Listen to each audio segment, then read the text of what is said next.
the eighth film overall in the Conjuring universe, but the third one to actually have the Conjuring title. Brings us back to Ed and Lorraine Warren and another of their cases. It's The Conjuring, The Devil Made Me Do It.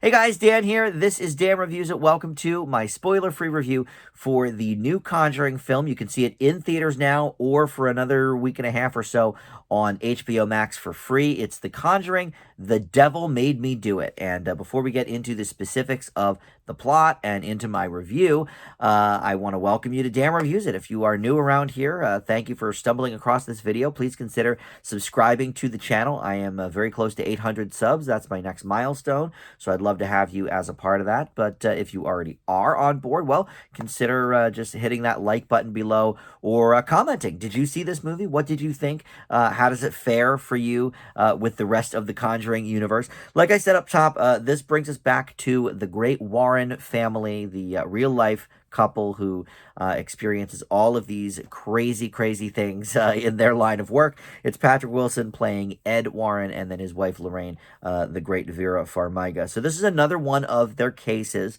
like Annabelle and some of the other things we've seen.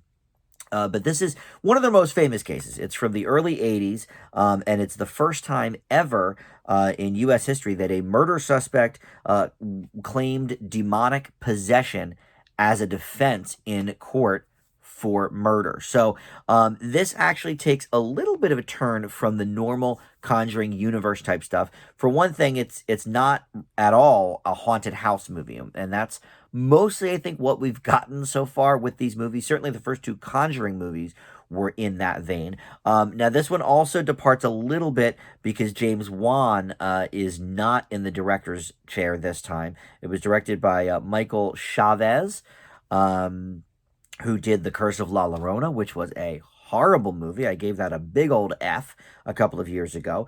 But now he's taking the reins on this one. And this is an interesting movie in sort of those plot details because it turns into a little bit more of a courtroom drama in some instances than a straight ahead horror movie. And in certain aspects, I liked that, but in other aspects, not so much. So it opens in 1981 with this really great exorcism scene that maybe is not quite as good as the one at the end of the first Conjuring, but it's still pretty good. I mean, it's a great opening scene, very frightening. But the problem is with that the rest of the movie never quite catches the excitement and the horror of that scene.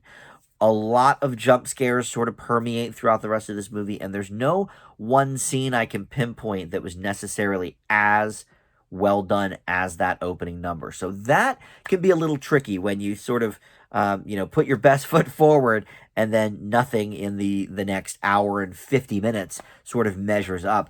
But the other thing I was a little bit torn about is the courtroom stuff, because I think if you're going to deviate from the typical Conjuring universe storylines, which I think is a good idea, 8 movies in, and I will say I always like seeing the Warren couple as these investigators. I love their chemistry together.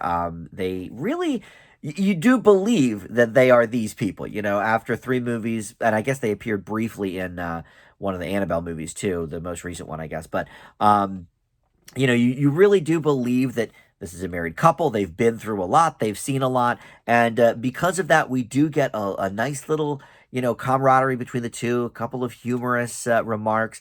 I personally would love to see a movie about the Warrens that isn't even a horror movie. I would love to see a movie just with their, day-to-day life, not being paranormal investigators, just, having coffee and what they talk about. I love these characters. So I think in no universe am I ever going to give a Conjuring movie a worse grade than like some of the Annabelle movies, a couple of I think there's been 3 or maybe there's been four Annabelles. I lose track. There's three Conjurings. There's the Nun.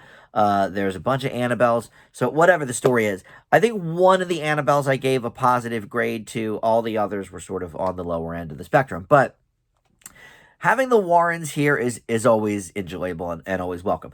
But I just sort of thought if they were going to turn the universe on its head a little bit and have this be more of a, okay, this is a historical, you know, court case. Let's sort of dive into that a little bit more. And this movie really holds back from that. And I wish it didn't. I wish it went sort of guns a blazing with split between the horror and the courtroom stuff. They mention it a lot. There's a lot of talk about it. And look, maybe it would be a little bit boring to the typical horror fan that just wants the action and the jump scares and the scary stuff. But you know, when you remember back to the 70s, the early 80s, some of the greatest horror movies of all time had 10, 15 minutes where there was no horror sequences. Poltergeist, I think, is a great example of that. So I think they could have done it if they had enough faith in that storyline.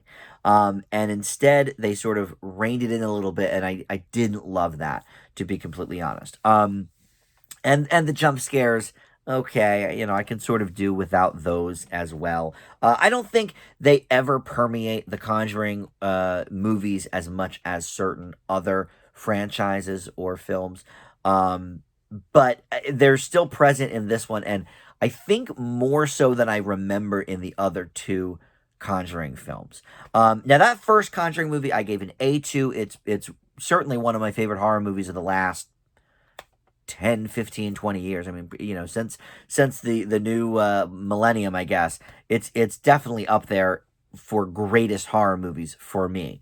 The second one, I actually went back to the old Film Fanatics days when I did movie reviews weekly with my buddies, and I listened back to my thoughts on The Conjuring 2, and I gave that an A minus, which seems a little high in retrospect, because that's just one shade below the original. I think, and I haven't seen it since, so it's been about 4 years, but or 5 years, I guess, maybe. That came out in 2016. I think I'd probably give it more in like the B plus type of range. This one falls even more from that, but it is still better than any other non-Conjuring film in this universe. It's better than all the Annabelles. It's better than the Nun. I thought the Nun actually was okay, but again, not quite up to those standards. And I'm not sure how much of that is the Warrens themselves. I think some of it probably is, you know, because we've come to know and love these people. So at the end of the day, I'm going to give The Conjuring, The Devil Made Me Do It, a B minus. Again, it's the worst of the three, but it's still certainly passable as a horror movie. And other than A Quiet Place, I think it's probably the best horror movie I've seen so far this year. It's certainly better than Spiral and some of the other things I've seen. So there you go. You know, and if you want to watch it for free on HBO Max, you're not sure if you want to pay the money to see it in the theater, you have about a week and a half left to do that before it sort of goes off the service for a few months or however they're doing it. But that's it for that.